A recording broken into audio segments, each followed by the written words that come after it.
Good afternoon, everybody, and again, a very warm welcome to our second to last edition of Travel During Lockdown. Today, we are joined by our friends at Inside Asia, and specifically Matt, who looks after the UK sales for Inside Asia and also for Inside Japan. We worked with Inside Asia and Inside Japan for about the last 2 years now, and the reason we started working with them was because we had some Japan inquiries come in, and we used them for a couple of bookings, and we found they offered such niche, bespoke, and excellent service for our clients. They really go into detail. A lot of the teams that work for Inside Japan and Inside Asia know the destination extremely well, and I'll let Matt give you more information about that in a moment.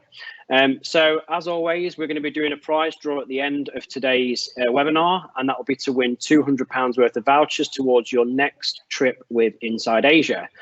Also, I know Matt's got another little incentive as well for you to book your holiday before the 31st of Jan. So today we're going to be talking specifically about Vietnam, Cambodia and Laos. It's a destination that I've not been to, so I'm really excited to hear more. But we do have some members of the team that have visited these destinations. But for now, I'm going to hand you over to Matt to tell you a little bit more about Inside Asia and what they offer. So over to you, Matt. Thanks, Mark. Yeah, thanks for having me here today to chat about Indochina, or Vietnam, Cambodia and Laos. It's known combined as Indochina. Yes, our company has been going for 20 years. We started as Inside Japan Tours 20 years ago. We're meant to be having a big 20th anniversary party this year, but sadly that hasn't happened.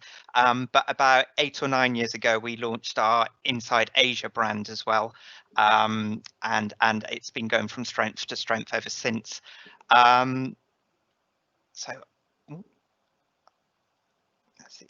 Right, we're moving now. Okay. Yes, so Indochina is the countries Cambodia, Vietnam and Laos combined together. And it was a French colony between 1887 and 1954, which is where this name French Indochina comes from. Yeah, it's a really interesting region of Asia. All the countries are very similar in some ways, but also very different and distinct in their own ways as well. So each of them has their own attractions and sort of key features that I think you could spend a 2-week holiday in each of the countries alone. But a lot of people think that I'm only going to this part of Asia maybe once in my life, or there's so many other places in the world to explore. So maybe combine it in one trip and see all 3 in one trip. So you can do both. You can try and combine them all in one trip, or you can give each of them maybe a 2-week holiday. Get into Indochina. If you want direct flights only go into Hanoi and Ho Chi Minh City with Vietnam Airlines, and they only run a few days, not every day, a few days a week. So if you want direct flights, it's going to have to be into Vietnam. But there are other international airports around the region in all of the countries that you can get international flights with. Thai Airways maybe changing in Bangkok, or Singapore Airlines changing in Singapore, Emirates, Cathay. There's lots of different ways to get to the region. It's well connected. And then within those countries again, there's even more domestic airports. So you'll find when you do travel around Indochina, it'll mainly be domestic flights around the place, and where there aren't airports, you would then have private transfers. I'm getting the boring bits out of the way so that we can get on to like the more interesting pictures and inspiration later. When is the best time to travel to this region? November through to March are the peak seasons to travel. They're the best times to go. That's when the weather's the best. It's not too hot, not too cold. I'd say November and March, those months in particular, are the absolute peak seasons, are the best time to go. April to May tends to be quite hot, and then June through to October tends to be green season, which is their rainy season. But I wouldn't say it's a really bad rainy season. Most of the time it's just short, sharp bursts of rain, maybe an hour at a time, and the rest of the day the weather's fine. So there are benefits of going in green season. Even though there is rain, it is green and luscious, and the rivers and waterfalls are really flowing and full. So yeah, that's generally the best time to travel. But as you can see, Vietnam, the country on the right, is a very long, thin country, and because it is so long, the weather can vary across the whole country throughout the year and throughout the seasons. So there isn't an absolute best time to travel the whole of Vietnam. There's always going to be one part of Vietnam where the weather's not quite at its best. So just keep that in mind for Vietnam. But for Laos and Cambodia, the weather tends to be a bit more stable throughout the year. So yeah, a bit more about me and my background. Yeah, I first moved to Asia in 2005, and I managed to travel quite extensively through Asia. Unfortunately, I didn't live in Vietnam, Laos, and Cambodia, but I have travelled a number of times with Inside Asia tours, and it just really blew me away. This region of the world, there is so much variety and different things to do. And yeah, and you'll be able to see that in my presentation next. You can have a really varied trip with beaches, with ancient temples, with big cities, with rural landscapes. There's just so much to see and do. You'll come away feeling as though like you just saw much in such a short space of time. So yeah, I really loved it when I travelled to this region.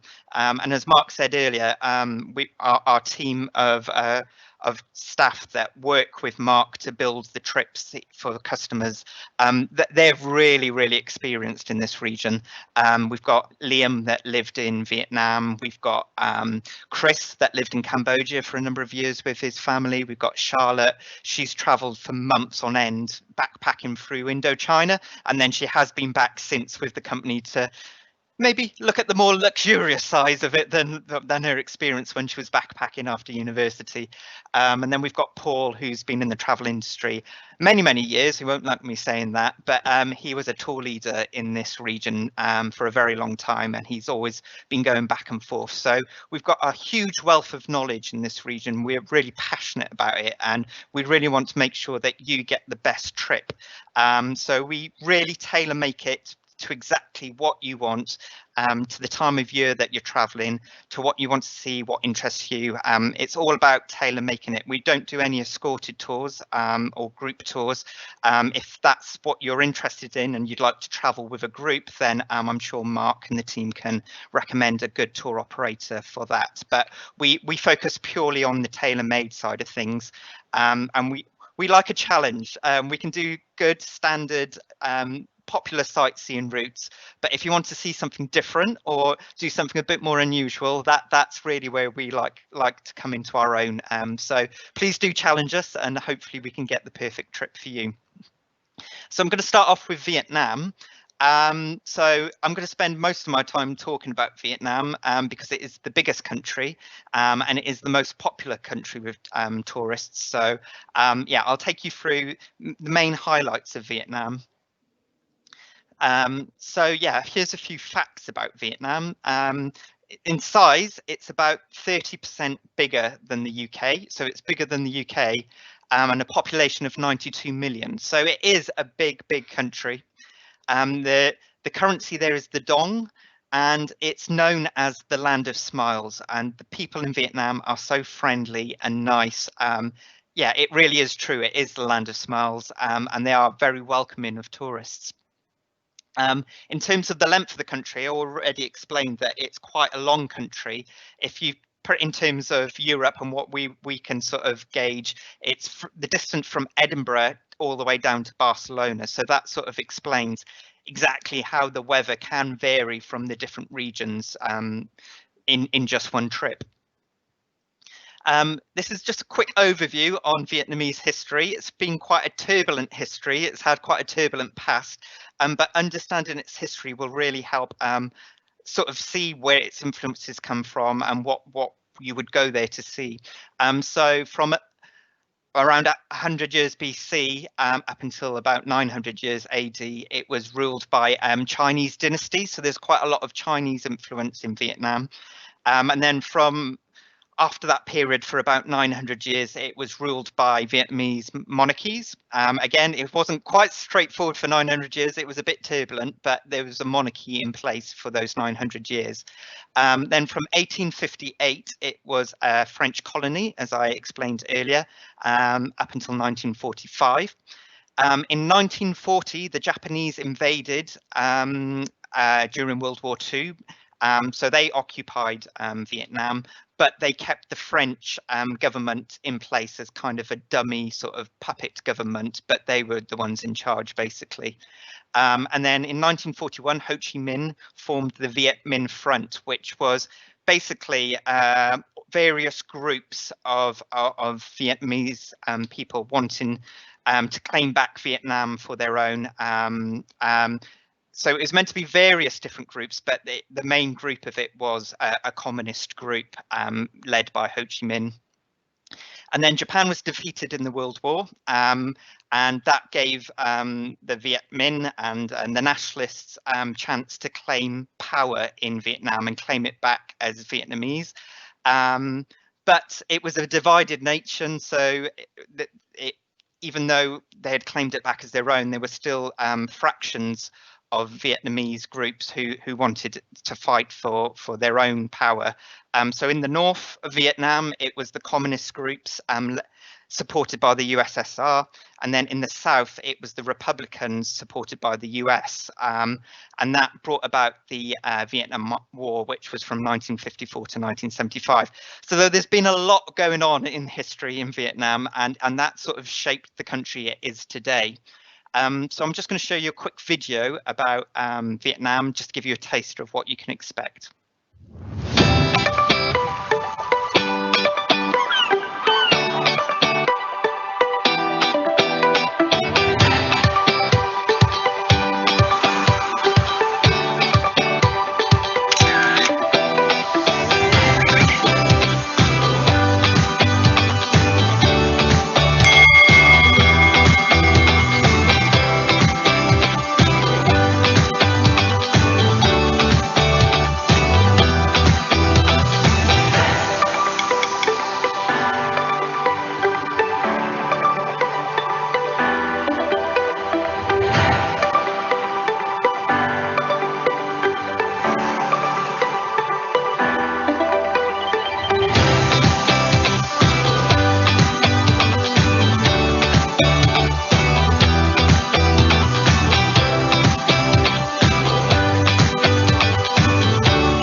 So that was just a taster of what Vietnam has to offer. I always struggle with Vietnam trying to find the perfect video to sort of highlight what it has to offer. Sometimes they focus too much on the rural and the beaches. Sometimes it focuses too much on the cities, but it is really, really varied. And I struggle to find a video that really has a good balance of everything.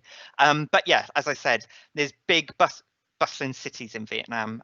Sorry, I'm going to backtrack a little bit. What is great about Vietnam is that it's got all of the best bits of Asia all in one country. It's got the highlights of Asia in one country. So if you've maybe never been to Asia before, or you want a nice introduction to Asia, then Vietnam is the perfect place to start. You've got bustling cities, big cities, vibrant cities, but then you've also got rural, beautiful country landscapes as well. Then you've got lots of history and architecture. I've already explained the history to Vietnam, and that is a big draw for some people, especially the war history. And then the food and cooking. I would say Vietnamese food is some of the best food in Asia. It is outstanding. It's so fresh, it's so clean. So yeah, you've in the top right corner you've got pho, which is a beef noodle soup. You've got spring rolls, you've got lots of salads. The salads are so fresh with coriander and mint and fruit. And because of the French history in Vietnam, you've also got quite a lot of French food. So you've got pastries, croissants, but also baguettes, which the Vietnamese call banh mi, and they fill with meats and vegetables, and it's quite possibly one of the best baguettes I've ever had. It is spectacular. So yeah, the food is just outstanding. And when I came back from Vietnam for the first time, I decided to buy a Vietnamese cookbook, but I hardly ever use it just because literally the ingredients pages are about 3 pages long for each recipe. So that just sort of shows how much effort goes into getting these unique flavors and depth and things like that. And then there's cruising. You've got river cruises and Halong Bay cruises, which I'll explain later. You've got adventure. You can do trekking, you can do caving, you can do mountain biking. But then you can also relax. There's some beautiful islands, beautiful beaches, and just spectacular resorts all over the country. So the country is a nice, easy introduction to Asia. It's got good tourist infrastructure. They're well set up for taking on tourists and welcoming tourists. So yeah, it is a perfect place to start with Asia, and it's got everything in one basically, which makes for a great 2-week trip. So I'm going to go through a classic trip of Vietnam. People usually call it the 5 H's of Vietnam. So it's Hanoi in the north, then Halong Bay, but we cheat a little bit. We don't do Halong Bay, then Hoi An and Hue down to the central region, and then down south is Ho Chi Minh City. So they're the 5 H's, and then we've also added the Mekong Delta in there as well. So I'm going to go quickly through, starting with Hanoi in the north, which is the capital of Vietnam.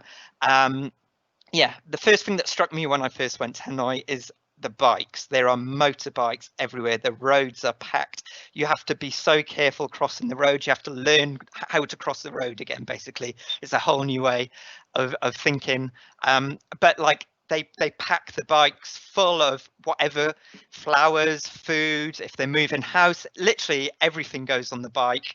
And it's just amazing that literally everyone, if it's cycling or a motorbike, everything is carried on bikes in the city. And I think there's some crazy statistic in Vietnam that I think there's 90 million population, and I think there's 60 million bikes. So it literally everyone does travel around this mode of transport. And yeah, quite often you'll see 4, 5, 6 people packed onto one motorbike. So you can do a great day tour of Hanoi. It's got lots of lakes. It's got Temple of Literature, some pagodas. This is the presidential palace from the colonial era. There's the opera house. So you can do a great day tour seeing all of the main sites like that. But what I really love about Hanoi is the French Quarter and the Old Quarter.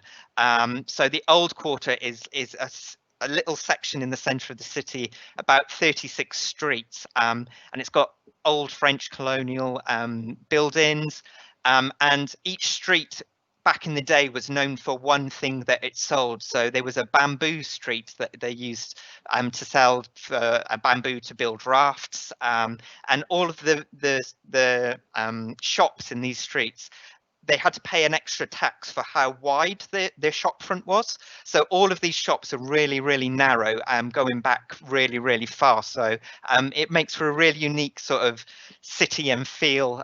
So there was a silver street, there was a silk street, and a lot of these streets are still surviving today, but some have adapted to be selling other things. But what's great about the Old Quarter and the Old City is the food. There is literally street food everywhere. There are markets everywhere. And you can just wander around. What we like to do is maybe have a street food tour that we organise for you, or you can have it with a standard guide, or you can actually have it with a street food blogger who really, really do know their stuff. And yeah, it's just going around the streets, and you'll find little restaurants, cafes and bars with all of these little plastic stools outside where all the locals are eating and drinking. And yeah, you just pull up a pew, and each of these street food stalls, they'll specialize in only one kind of food. So yeah, you go from stall to stall sampling all of the different foods, and it is really fresh, it is really delicious. And yeah, that's what I really love about Hanoi is really getting into it and doing what the locals are doing and sampling all of the different foods basically. There's other experiences with food we can do. There's some chefs in Hanoi that we work with. There's one called and she was on Match the Chef Vietnam, and she'll take you to the markets in the morning and you'll go shopping for ingredients, and then she'll take you back home, and then you can cook a meal with her. So there's lots of different experiences we can do regarding food in Hanoi. There's another tour that we do where you walk out along the old train tracks between the buildings out to the different districts and then get the train back into the town.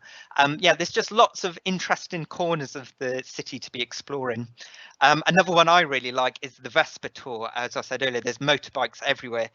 So we can get guides and drivers to take you around for the evening. You'll have your own driver, and we'll arrange it just for your group to go around with a driver and a private guide, and they'll just take you to parts of the city that you would never go to on your own, and you'll eat at different various local restaurants, see how they're cooking the meals, and your guide will really explain everything about how they prepare it and what the significance is and how you eat it. And yeah, it's just a really fun way to spend an evening, zipping around the city on the back of a motorbike. But they do drive very carefully. They're not like the other people on the road. They do take their time. They realize we're not quite used to Vietnamese roads, so they take that, bear that in mind.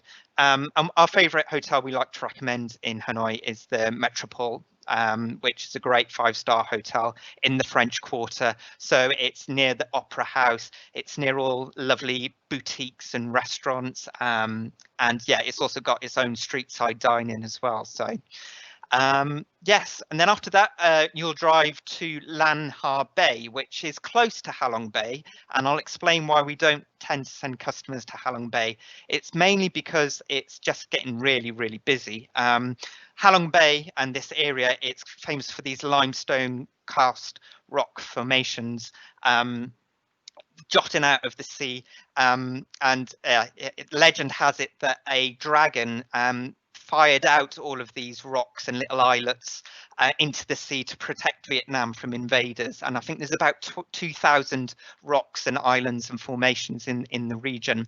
And yeah, it's just a great place to go for a cruise, overnight cruise, and just relax, enjoy the scenery, and you have little excursions where you go to floating villages and things like that.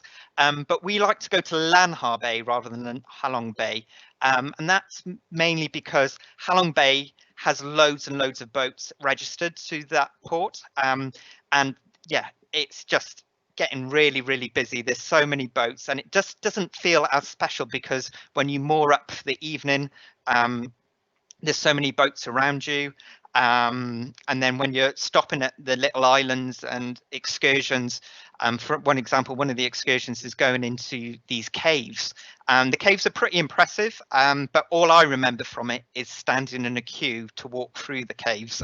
So we prefer to go to Lan Ha Bay, which is further south, and there's not as many boats registered to Lan Ha Bay.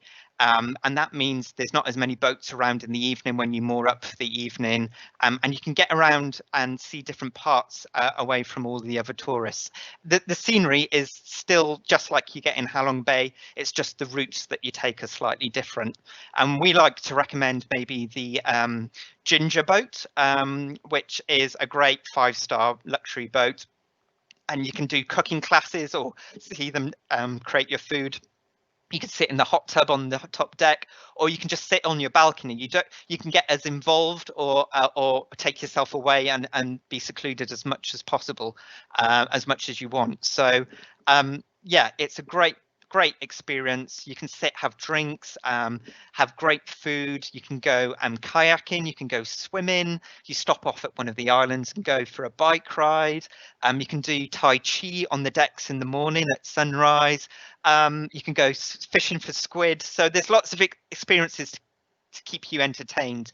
But at the same time, you can literally just sit down with a drink and just watch the world go by. Then after Halong Bay or La Han Bay, you fly down to Hoi An for 3 nights. And Hoi An is just a charming town on a river and near the coast. It's got these French yellow colonial buildings, and it's just a really charming place. They've got lots of tailors, they've got lots of artists.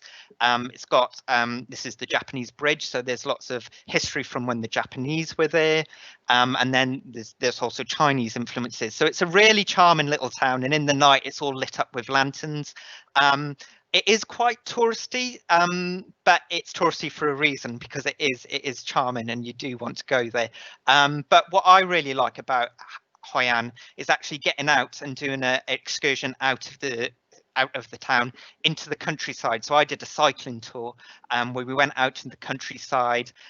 We went to a local farm, an organic farm, and we helped this lady water the plants. It's a lot heavier than it looks, and help plant lettuce and certain things like that. And then we cycled down to the coast and learned traditional fishing methods with the nets. I learnt on land, and I was absolutely rubbish. I couldn't throw it that far. They took us out on a boat, but this is how it's meant to be done. I got nowhere near that. But yeah, there's loads of other experiences you can do in and around Hoi An. Again, there's a street food Vespa tour. You can go to an organic farm and have a cooking class, or there is a famous, well-renowned chef in the area that you can have a private exclusive class with. Yeah, there's so much to see and do in the area. And then there's also the beaches nearby.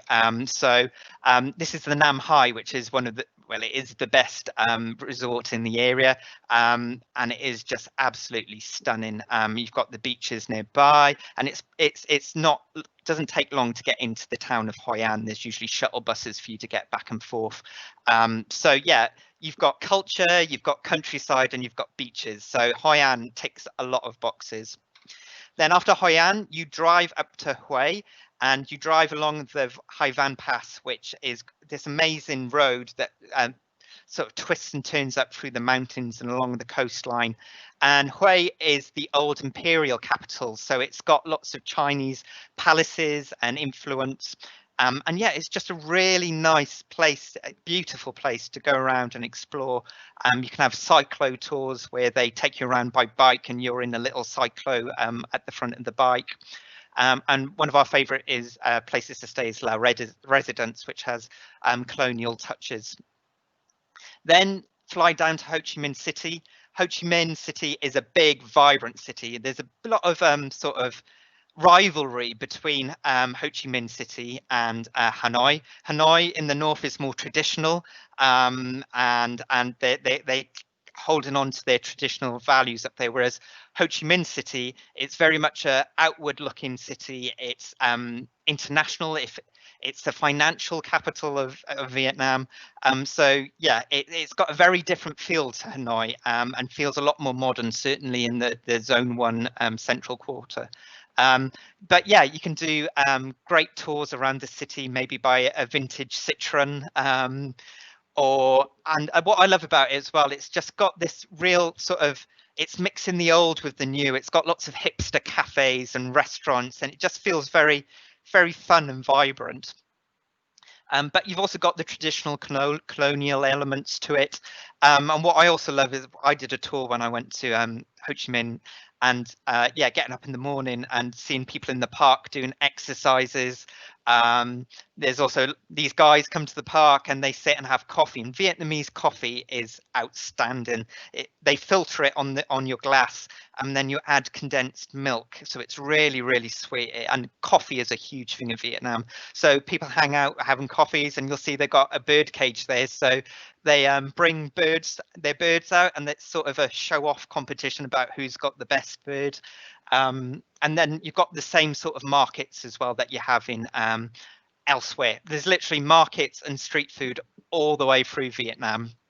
And then you've also got the War Museum, if you're interested in the war history, or you can do a half-day trip out to the Cu Chi tunnels, which were used during the wars to hide from the enemies, and yeah, learn about how the different sides fought during that war. So after that, you then transfer by car down to the Mekong Delta, which is just a fascinating place. It's it's the lifeline of the area. Basically, you've got floating markets throughout the place. Yeah, and villages and floating villages. And it's known as the Rice Bowl of Vietnam. So there's lots of agriculture around farming, rice, fruits. So it's great just going down there for an overnight cruise. We recommend the Batak cruise. I must warn you, it's not a luxury cruise. It is quite basic, but it is great just to go out and spend one night just exploring the area. You get off and go on little boats and go down little riverways, see the floating markets, see local villages and things like that. So just to give you an idea of price, in low season, a 4-star version of that trip would be around £2,300 per person. Excluding international flights, you'd add flights on top of that, which we can do for you, no problem. And the 5-star is about £3,000 per person in low season. In higher season, it can go up, and that's just for an average 5-star trip. I included the Nam Hai there, which it was in Hoi An, and that is an amazing property. So if you do go to those higher end places, it is going to creep up more towards 4,000 and above per person in a higher season as well. Then we're moving on to Cambodia. So yeah, Cambodia has got a very different feel to Vietnam, and you'd go there for different reasons.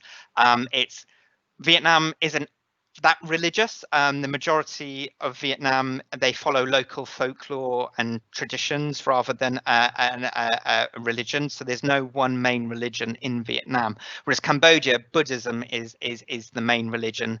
And it's quite a small country. It's 30% smaller than the UK, 15 million population, so not a big population. And the currency is the riel, so you take US dollars and then you can change it into riel when you get there.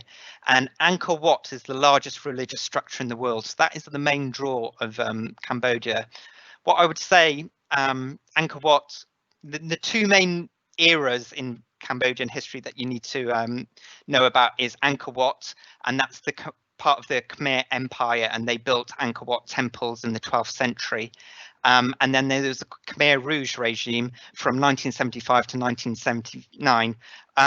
During that was basically a communist regime which came part of the Vietnam War, and they took over Cambodia, and they sort of suppressed, they wanted to suppress education and the arts and intellects and things like that, medicine, banking, and they wanted to return Cambodia back to an agricultural industry, and by suppressing all of these other things, they would be able to keep rule over Cambodia. So unfortunately, there was a genocide there, and nobody really knows how many people sadly died, but it's in the region of 1.5 to 2 million people.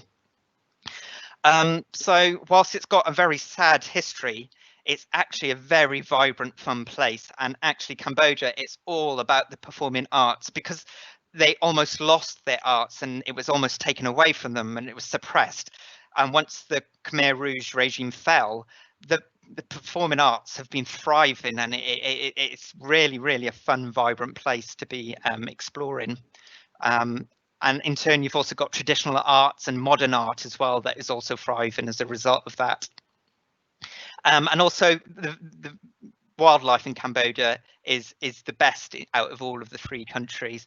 You've got really unique wildlife in jungles, and outside of Borneo, I'd say this is one of the best places for wildlife in Asia. So there's lots to explore and see and do, but most people will focus on Phnom Penh and Siem Reap. So Phnom Penh is the capital.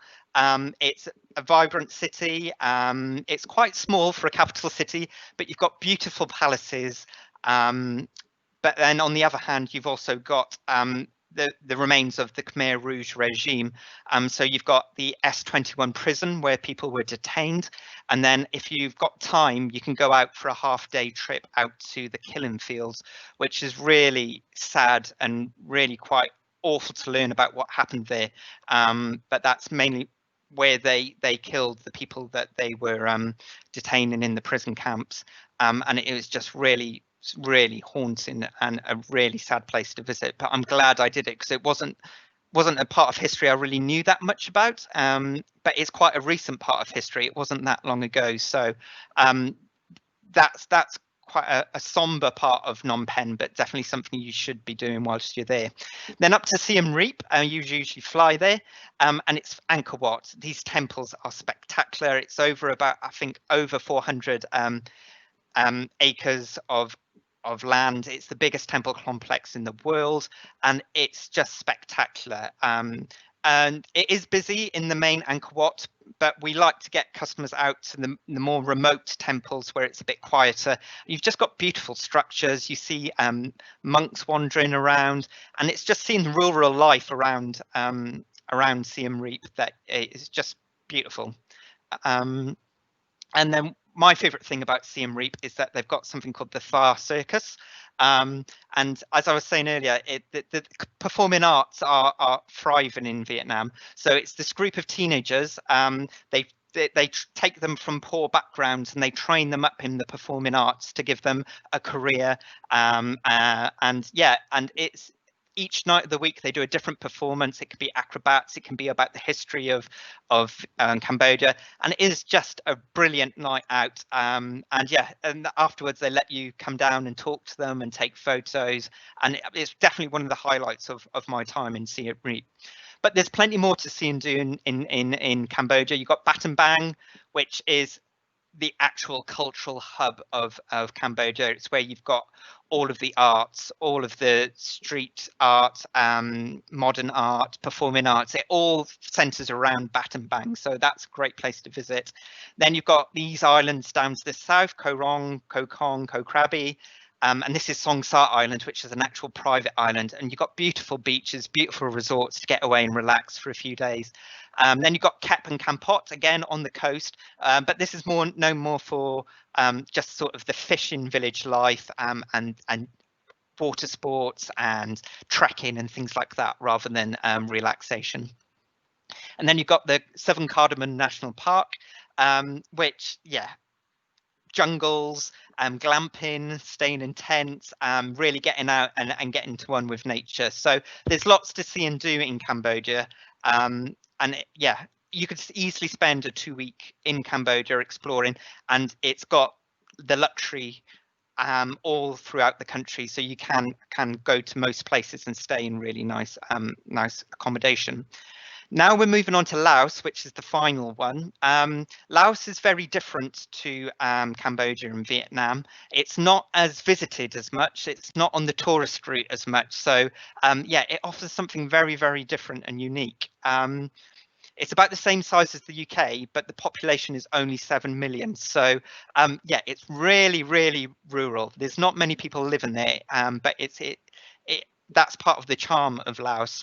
The currency is the kip, and it was part of French Indochina, as I've explained earlier.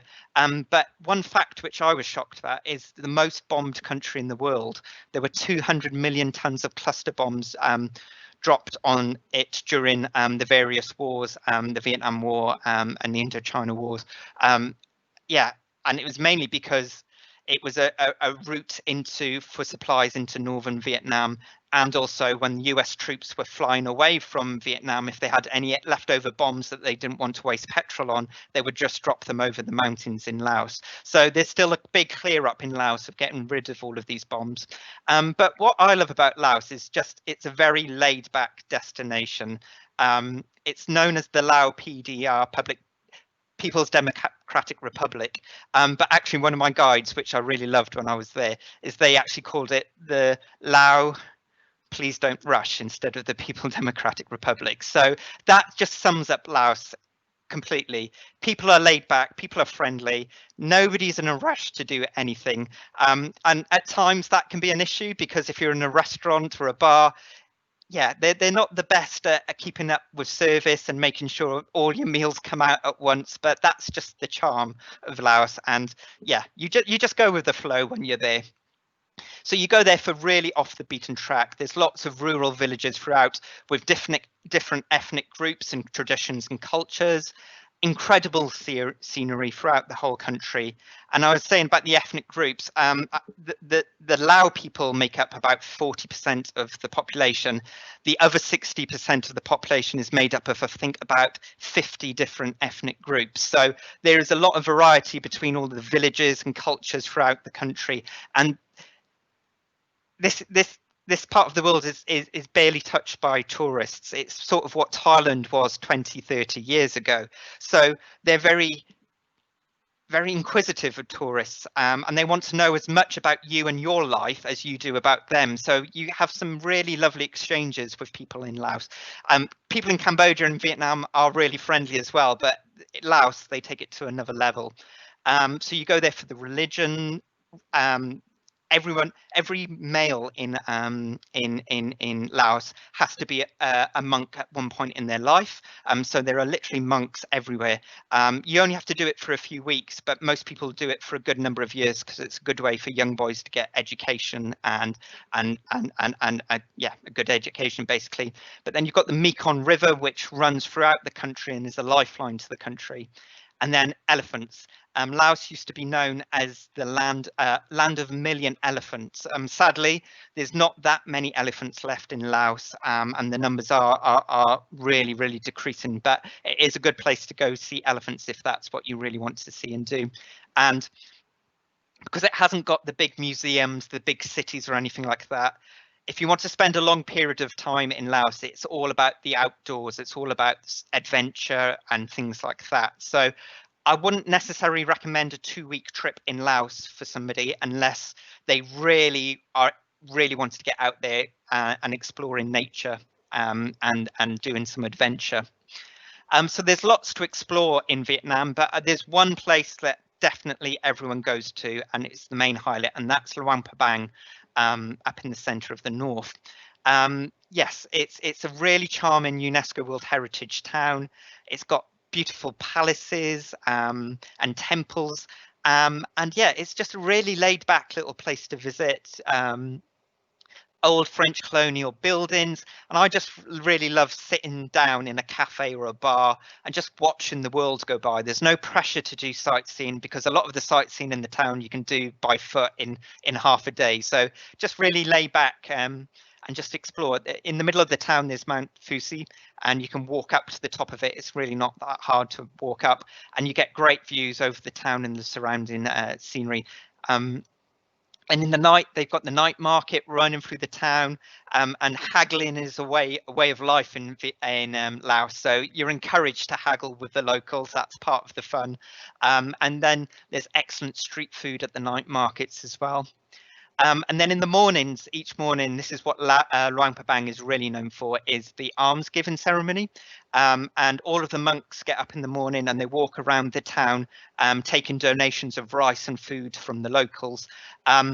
Sadly, this has become really touristy, and there are a lot of tourists getting in the way, taking lots of photos. So we like to find a quiet corner of the town and just watch quietly rather than being in the main streets and being where all of the other tourists are, and just pay respect and just watch it happening rather than getting in the way. But you can do a half-day trip out of Luang Prabang to Quan Si waterfall. Beautiful waterfalls where you can go swimming in the pools. It's better to go in green season, which is the late summer months, as the waterfalls will be at their fullest, basically. Or you can go to Mandalao Elephant Sanctuary. That's another good half-day trip from Luang Prabang. So elephant experiences have been a hot topic in the travel industry in the past few years. So we're very careful about what elephant experiences we choose. And we choose Mandalao Elephant Sanctuary mainly because they are all about the conservation and well-being of the elephants. They don't let you touch the elephants. They don't let you ride the elephants. It's all about the elephants rather than you. And that's something that we really respect. And you can go for a walk with the elephants. The great thing that they do there is that they let the elephant decide where it wants to walk, and you literally follow. So it's not them doing the same route every way. It's just going with the flow, typical Lao way, and just seeing what the elephant wants to do. So this is the elephant experience that we recommend if you're staying in Luang Prabang. And yeah, Luang Prabang has great luxury accommodation, usually in old colonial buildings. So if you like Aman properties, there's the Amantaka, for example.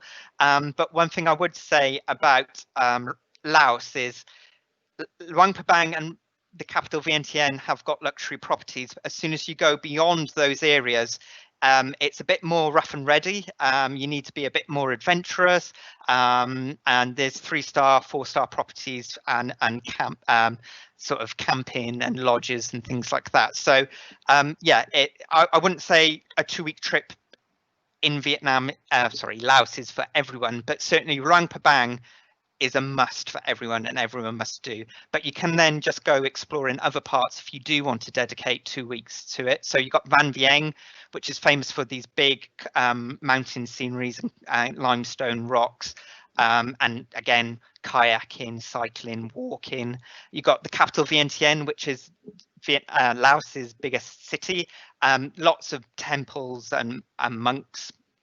Then down south, you've got Champasak and Paksay, where you've got the Bolivan Plateau, which is this amazing plateau with waterfalls and rivers, and you can do a 4x4 journey through this area, going to local villages and seeing local people. Or you can visit Wat Pho Temple, which is from the same era as the Angkor Wat temples in Cambodia. It's just on the Cambodian border. Or you've got the 4,000 island regions down south, which is this river. The river is just sort of split into all of these islands, hence the name, the 4,000 islands. Some of them are small little islands like this, but others are islands big enough to have villages on. And you can spend days on boats, cycling around, just visiting all the different villages. So yeah, Laos is definitely all about the outdoors, rural communities, whereas Vietnam and Cambodia are more about the arts and culture and things like that. So you can do all 3 in one trip. You probably need about 2.5 weeks to visit all 3 countries in one trip. This is our World Heritage itinerary that we'd recommend. So you start in Ho Chi Minh City down south, head up to Hoi An and Hue, then Hanoi and Laham Bay, fly over to Luang Prabang in Laos, and then down end in Siem Reap. So they're the highlights of all 3 countries. But you may decide you just want to focus on 2 of these countries or 1 of these countries, and we can really tailor it to whatever you want. And that's just an idea of prices. 4-star for a 2 and a bit week trip is about £3,000 per person in low season, and 5-star is about £3,700 per person plus flights in low season. Obviously, the more domestic flights are included in these itineraries, but the more domestic flights you're taking, the more expensive the trip becomes. So if you focus on just one country, it probably means it's a bit more reasonable. But yes, that's basically it. There's lots to see and do and explore. I think I'm just on time. So yeah, I don't know if you want to open it up to any questions or. It's absolutely spot on, Matt. Really, it looks amazing. I think there's so much to see as well. I think the Vespa Street Food tours are one of my favourite. I love food in Southeast Asia, so that's definitely on my list of things to do.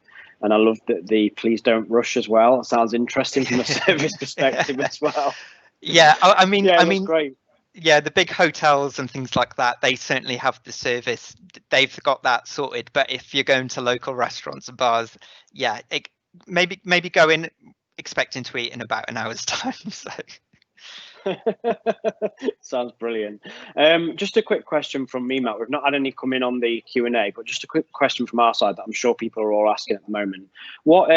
What's your advice, and obviously working for a tour operator, of booking at the moment for places like Southeast Asia with the destination not being open? What sort of guarantees can you offer as a tour operator to get people, encouraging people to book? Yes, well, at the moment, yeah, it's the area dealt with coronavirus really well.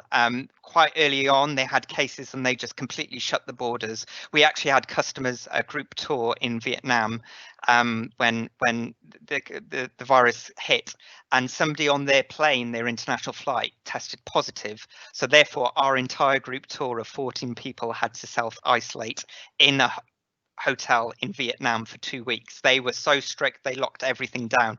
I mean, it was a very nice hotel they were staying in, so it wasn't they were actually they had the pool to themselves. They had all the, yeah, they were happy with, well, they would have preferred to be out exploring, but it wasn't the worst situation to be in lockdown in. But yeah, because they have dealt with it so well, there's been very few deaths in the region and very few cases. They're reluctant to open up to us Brits basically and the rest of the world until they know it's under control. So there's no guarantee of when it will open again.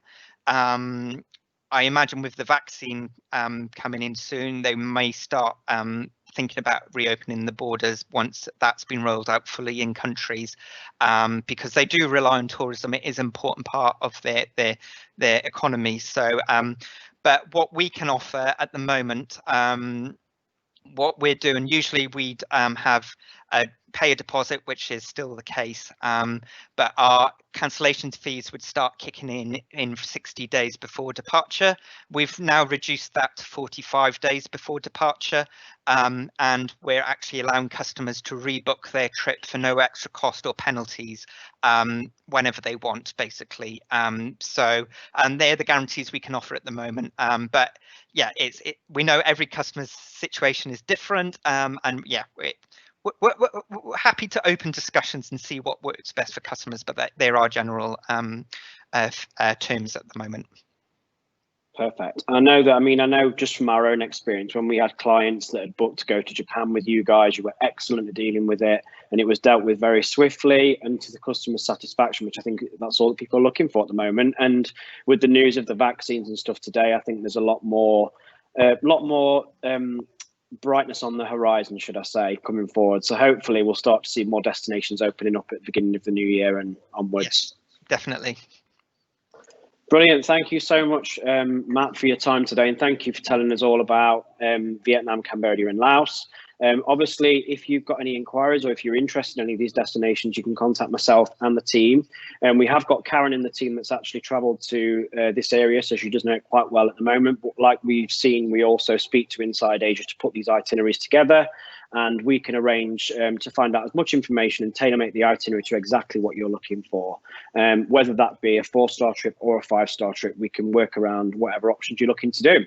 As I mentioned at the beginning of the call, we are doing a prize draw. So all our attendees today, we have got in a little box in front of me. So I'm going to draw one out.